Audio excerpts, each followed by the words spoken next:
obviously invited, so call me back. Okay, I love you. Bye.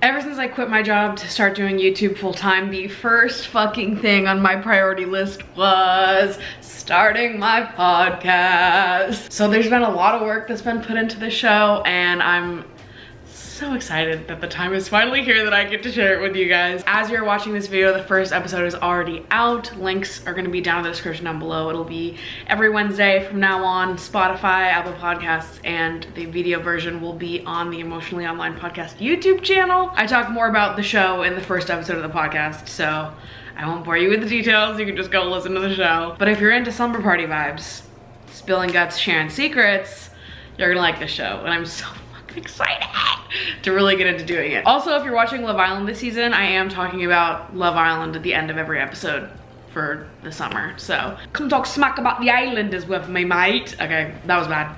Oh, fuck. I'm on like day 5 or 6 hair right now. I need so badly to take a shower. Before I go do that, let's talk about today's sponsor. If you have not gotten into the wondrous world of audio erotica yet, now's your chance. Dipsea is an audio app full of short, sexy stories designed to turn you on. I have the app on my phone. Open it up and show you guys. They've got so many goddamn stories on here. Let me just pull up one of the categories we have here. I'm gonna pull up the dirty talk category because honestly, when I'm listening to audio erotica, I want it to be nasty as fuck.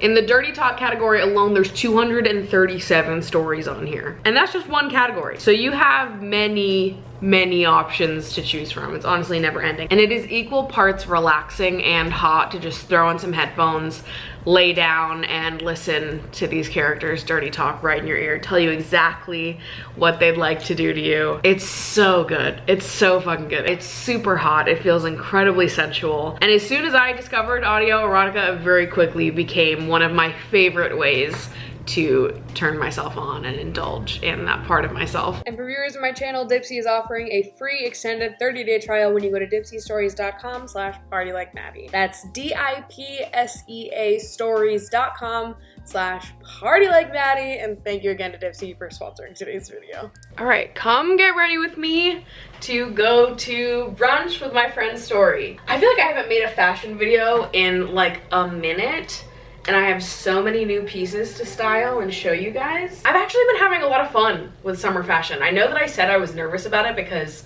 notoriously I hate summer fashion.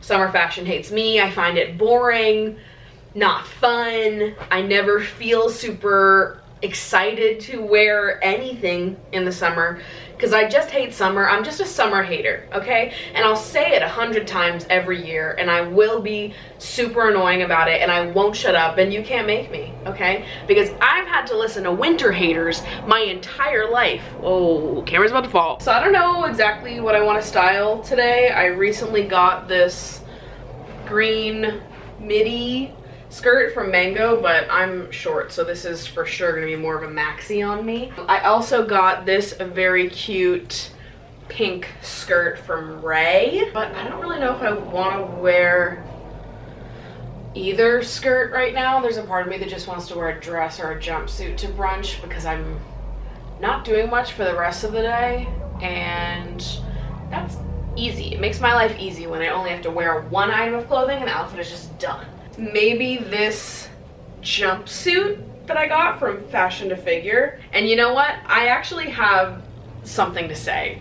There were multiple people who were commenting on my videos with this romper being like, how you pee in that thing? How the heck are you gonna pee in that thing? Why would you buy something you can't even pee in?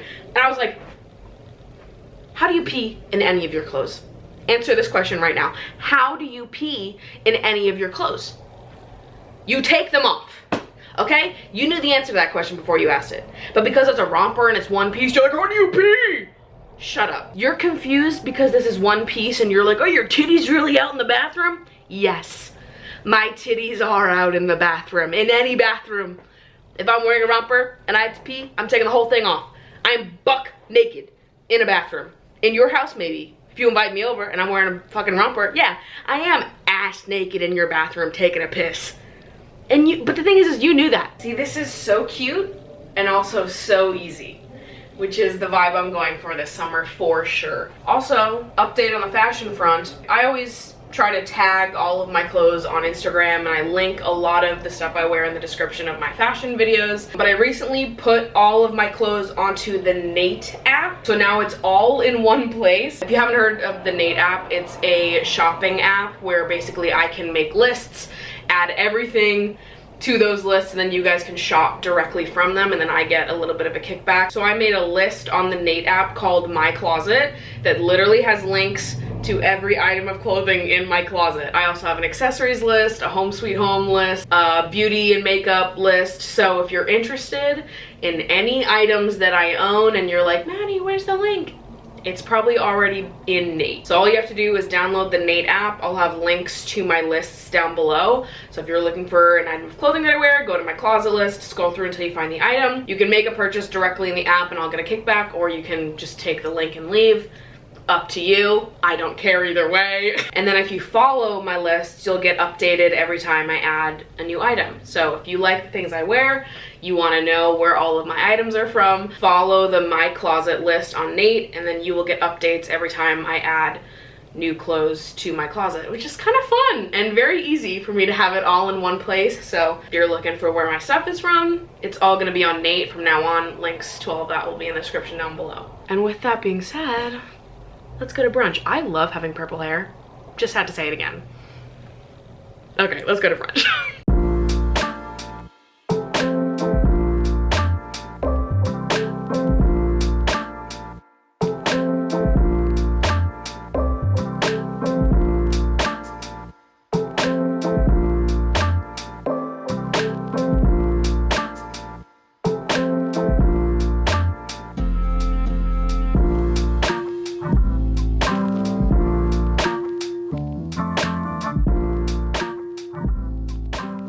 Afternoon coffee on the roof, shall we? I feel like I've perfected my at-home latte making finally, and now I'm drinking way more coffee than I normally would because I'm just doing it right.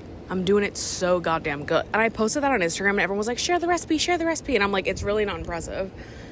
2 pumps of rose syrup, double shot of espresso. I make it with the Chamberlain coffee. I have a few different ones. I don't think that matters though. I just buy Chamberlain coffee because I love Emma Chamberlain. But I'm sure any bag of coffee will do.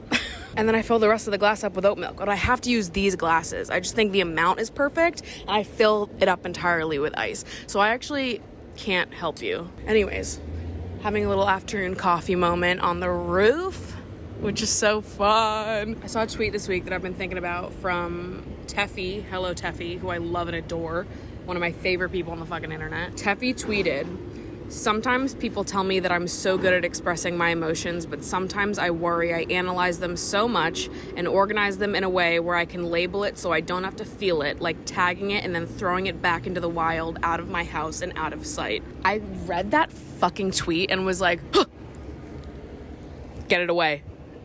I've definitely talked about this before because that's something that I think about a lot too, of like, is my tendency to want to analyze my emotions and like understand myself, is that being born out of like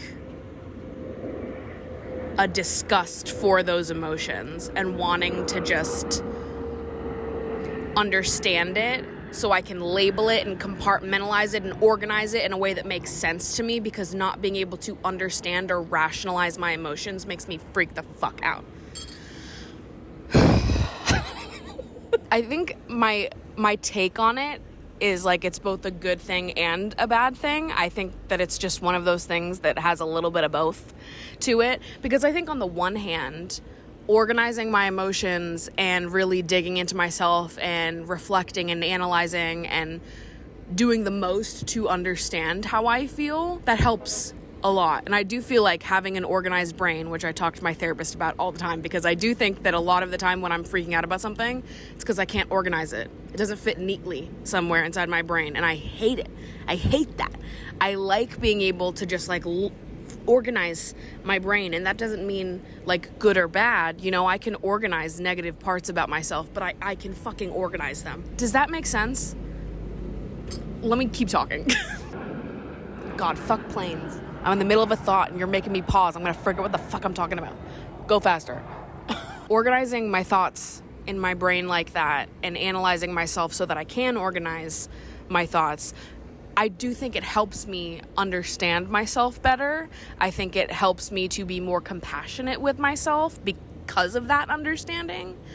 And I think that it has brought me a lot of healing and growth being so involved in my emotions like that. I'm not someone who feels negative feelings and is like, oh, don't want to think about that, don't want to talk about it. I love thinking and talking about feelings. It's all I fucking do. I really enjoy it. I love going to therapy. I look forward to it every week. I fucking love talking about feelings. I do. I just love it. And I think that's a good thing. But, and there is a but here, because I agree with Teffy's tweet in the same vein. Like, I think as much as it's a good thing, there is a part of me that's like, well, it is true that that is what you're doing when you're organizing your emotions like that. You're, in some ways, avoiding dealing with that discomfort and how not being able to organize your emotions feels uncomfortable. And sometimes you can't. Everyone, we are complicated people.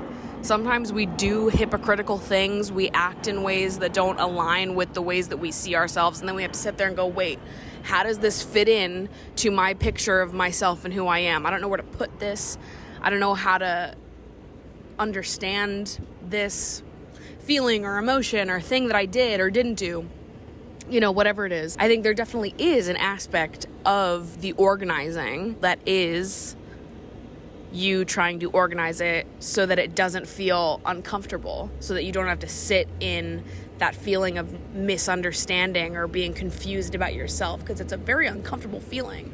But sometimes it's necessary to just sit in that feeling and be like, yeah, well, I don't fit neatly into any boxes right now, and this situation is complicated and I can't organize this in my brain and it doesn't make sense, and that's okay. I don't know, to me it feels twofold.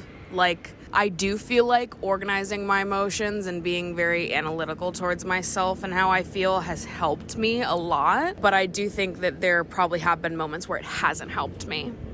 And it has been more of a tactic to avoid feeling them and just organizing it and throwing it away versus like analyzing it to force yourself to feel it and feel it deeply and offer yourself compassion towards that feeling, as uncomfortable as it may be. Does that make sense? Because it feels like both to me. Like, as I'm sitting here trying to think of examples, most of them do feel positive. And I'm like, no, I really don't think that was negative. Like, I do think that was good for me. But I do also see where there have probably been moments where me organizing my emotions has been more of a defense mechanism than anything else. Bro, stop flying to JFK. Something to think about, I suppose, which in and of itself feels fun to me. You sicko. Find other things to think about. Think about things that don't matter. Think about anything. Low stakes. See, this is why I like Love Island so much, because it gives my brain a second to, like, knock the fuck out. You know?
You guys, I've had one of those fucking weeks this week. I know that might not seem like it because I'm filming this section few days after I filmed the rest of the vlog because I've been crying for the last 2 days, so couldn't really record much. Yeah, I've just had a tough week. I've had kind of a sad week. I felt a little angry this week. Mean comments were rough this week. They just were. All content creators deal with receiving nasty messages, and I've been doing this for almost 12 years. I can't believe it's almost been 12 years. I feel like I know how to cope with it, and I go to therapy, I talk to my therapist about it, but some days it just sort of hits me harder than others and I start to feel sad. I think what makes me feel the most sad about it is like I started making videos as an escape because I got bullied in school, and I got bullied for making videos. I used to post them on Facebook before I posted them on YouTube. Not only was the internet my escape, but making videos was my escape. I've been making videos since before YouTube was even a thing. My whole life, all I've enjoyed is making videos. This has been my main hobby and interest my whole life. And sometimes I get sad that like the thing that used to be my escape is now the thing I have to escape from. Don't get me wrong, don't misunderstand me here. This is still my favorite part of life.